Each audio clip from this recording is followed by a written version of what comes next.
It's no secret that Dodge is a bit performance obsessed. Hell, they're so obsessed they build engines they can't legally put in cars yet. But outside of the drag strip and Trans Am, Dodge has largely been absent from motorsport since pulling out of NASCAR back in 2012. Since its very beginning, racing has been used to sell cars. Win on Sunday, sell on Monday. Dodge has a severe lack of next-gen tech in their stable, and racing is the perfect place to develop and test new innovations. And with the recently announced demise of the SRT Performance Division, there's a major hole in Dodge's image with respect to it being America's first choice in muscle and sports cars. If Dodge truly wants to renew interest in the company, future-proof themselves against the approaching EV future, and solidify themselves as America's sports car brand, they gotta do something drastic.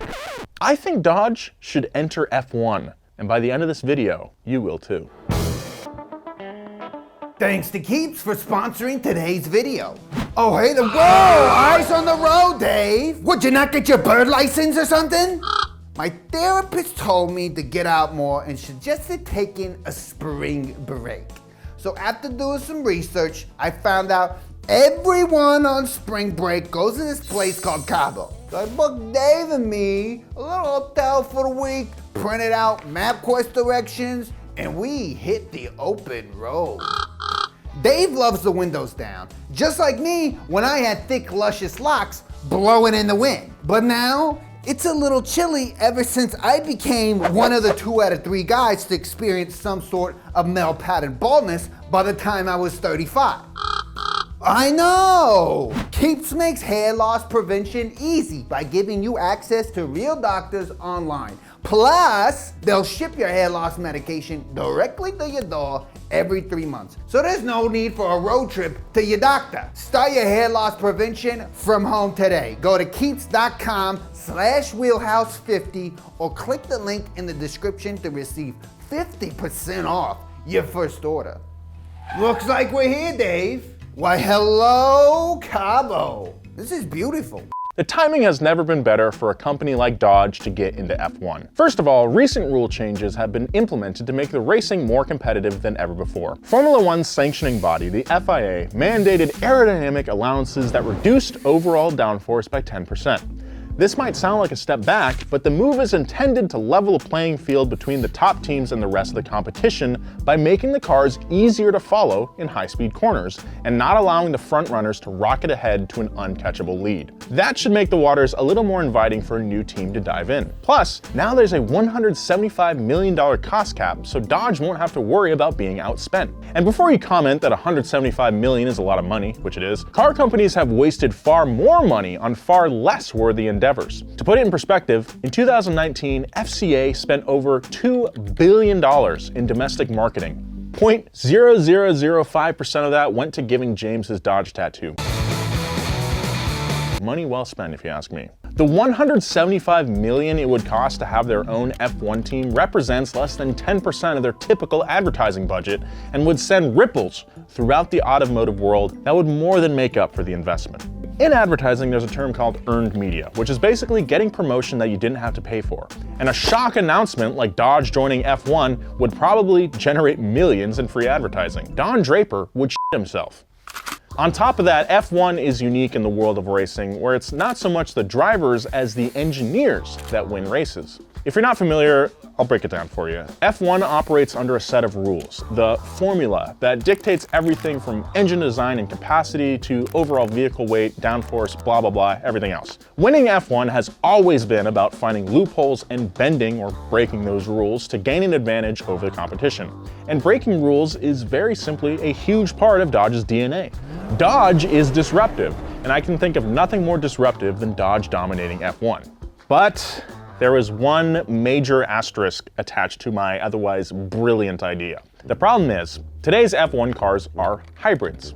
1.6-liter turbo V6 hybrids, to be exact. That's right, Formula One cars are currently powered by an engine with the same capacity as a Nissan Versa. But in an F1 car, that engine is spinning up to 15,000 RPM and develops around 1,000 horsepower while maintaining 50% thermal efficiency. That's nearly double the thermal efficiency of a combustion engine you'd find in your typical road car. So why is this a problem? Well, Dodge isn't really known for their hybrids. In fact, Dodge's only hybrid offerings are in the e-torque mild hybrid systems they use with their 5.7-liter V8 Hemi and their 3.6-liter Pentastar V6. That's not going to get the job done. But I see this challenge as an opportunity for Dodge, and I think it's actually the biggest reason why they should actually do this. The automotive landscape is changing, with increasingly stringent regulations putting Dodge's big, beefy, and very inefficient V8s squarely in the crosshairs. Dodge may find themselves sitting on their hands in just a few years. Manufacturers like Jaguar have stated that they'll be fully electric by 2025, with GM following suit by 2035. Hell, Great Britain has banned gasoline combustion engines post-2030, and California has done the same. We'll see if that works out. But still, that's 9 years away. And as so often turns out to be true, as goes California, so goes the nation. This is happening, people, and quite frankly, Dodge is not ready. F1 is the perfect playground to help Dodge get its feet wet and get familiar with the tech and start developing their own advanced hybrid drivetrains. I definitely don't want to see Dodge go away, but if they want to stay viable, they need to start exploring electric territory. Currently, Dodge is staying afloat by buying a ton of carbon credits from Tesla, allowing them to get around some of the regulations for now. But that loophole isn't going to last forever, so Dodge needs to start making some moves right now. If they really wanted to go crazy, and when doesn't Dodge want to go crazy, they could even spread out into Formula E, an all-electric championship started in 2014. I think Dodge could really make some waves there. If you think electric motors are boring and you need to watch Formula E, check out this episode about Formula E. Now you might be thinking, Nolan, how the hell do you expect Dodge to develop a whole new racing team all by its lonesome in such a short amount of time? Well, they've done it before. Back in 2001, when Dodge re-entered NASCAR for the first time since the 70s, they had to develop a chassis and engine from the ground up, and they needed to do it fast. It's a feat that most said would take years, but Dodge accomplished it in just 500 days. See, it's disruptive. They did it at the Chrysler World Headquarters and Technology Center, a 504-acre, 5.2 million square foot complex located 30 miles north of Detroit. It's the largest building in the world, seriously, bigger than the Pentagon. It features a design office, scientific and environmental labs, a manufacturing pilot plant operation for a prototype production line, and a 1.8-mile test track. And the best news is Dodge doesn't even need to design an engine from the ground up, which often takes the most time, as the two biggest engine suppliers for Formula One, Mercedes and Ferrari, already have peripheral relationships with Dodge and FCA.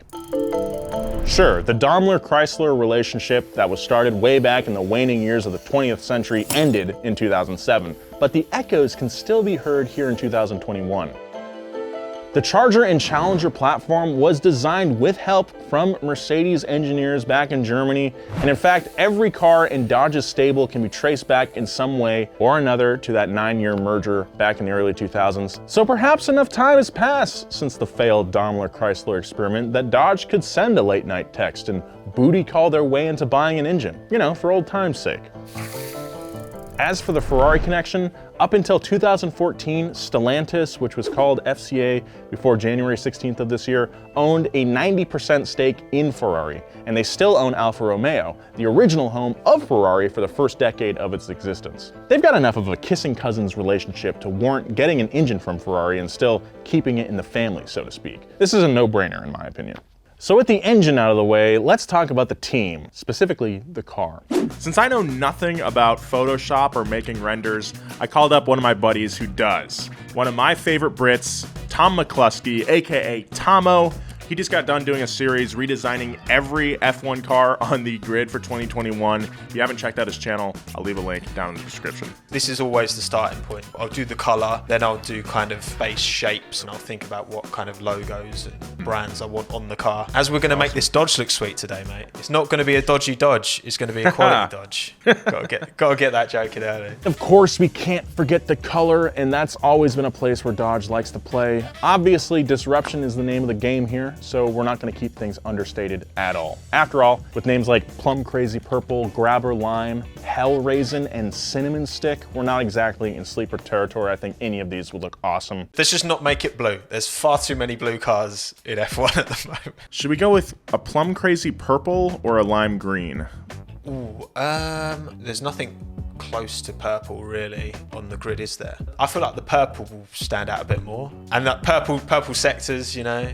Ooh, yes. Oh, that's pretty purple, yeah. You know what? No word of a lie, Nolan. Just before we started filming, I was collecting some assets. I literally had almost this exact shade of purple just by like, you know, accidents. But try something different. You happy with that? It might be a little too purple, if you know what I mean. Okay, try this. Hashtag 8634A0. Ooh, this is a bit more red, this one. Yeah, I think that's it. With the base color done, it was time to actually start the livery. We wanted to do something simple, but undeniably Dodge. The choice is obvious. You know that's on the old Challenger, the matte stripe that kind of ends at the end of the back window. We could try and maybe replicate that. Oh, hell yeah. Okay, yeah. It needs a little bit of refining, but I'd say that's looking pretty cool.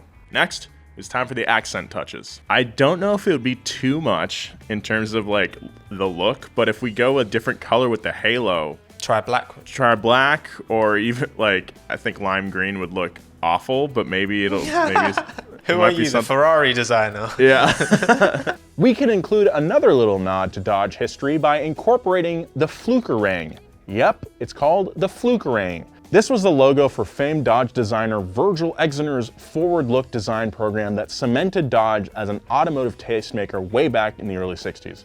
For me, this is where Dodge really came into their own and started developing that bad boy image that defines it today. I'll just change the dark bit to white maybe, so that yeah, that's tight. With the halo settled, we tried to figure out how to make the car look pointier using only colors. It was actually a little more difficult than I thought. SRT here. What are you thinking nose-wise? I mean, that really like makes it look like it's pointier than it is. As for the rear wing, I think we pay a little bit of an homage to the Dodge brothers themselves, Horace Elgin and John Francis, by putting their initials on either side of the wing.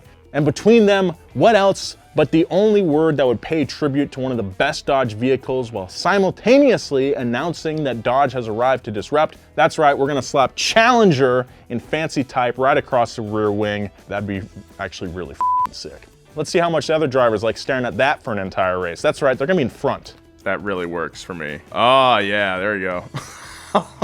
That's sick.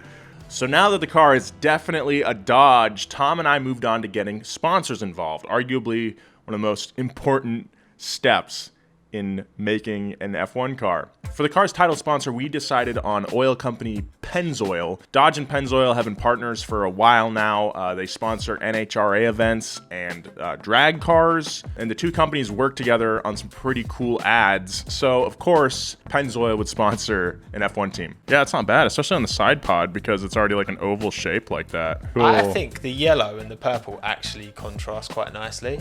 Personally, I think there's no better way to give a car the importance and gravitas it needs than by giving it a name. Most F1 teams have very boring names for their cars, like MCL35M, SF21, and RB16B. But Dodge ain't doing that. I can't think of a better name than Old Betsy. That's the name the Dodge brothers gave their first production car when it rolled off the production line way back in 1914.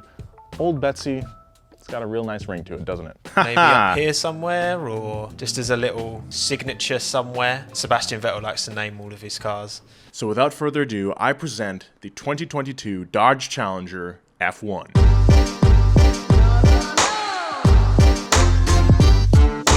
This just makes you appreciate like how, even if some teams really mess up their liveries, one person has to like design it and then it's got to be signed off by so many other people in the organization.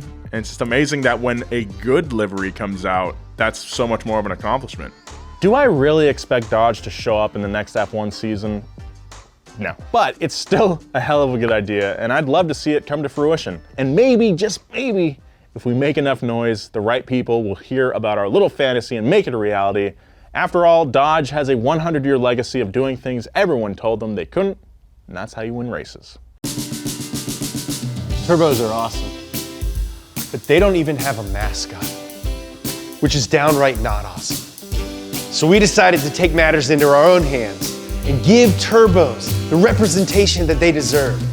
Introducing Spinny Boy, the official, unofficial mascots of turbos and the people who love them. Stu, hey! He'll speed past any foe. What's that, turbo? Go, go, go! Here to help and bring you joy. Spinny Boy is a sentient turbocharger 100% dedicated to providing power to anyone who needs him.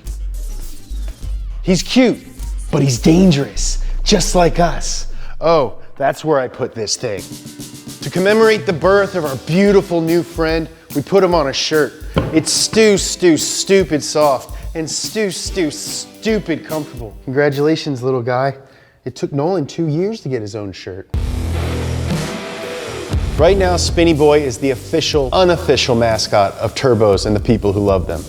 But I honestly believe if we work together, we can make him the official mascot of turbos and turbo enthusiasts. We've done this before, guys. Remember Buff Horses? That didn't mean anything before. We can do it again. Let's ride. If you can, get a shirt to show your support and your love for Spinny Boy. And if you don't buy a shirt, I don't really care. Post a picture of your own turbo with hashtag Spinny Boy. I want to make him a star. I love this little guy. If you want a shirt, you can get him at donutmedia.com.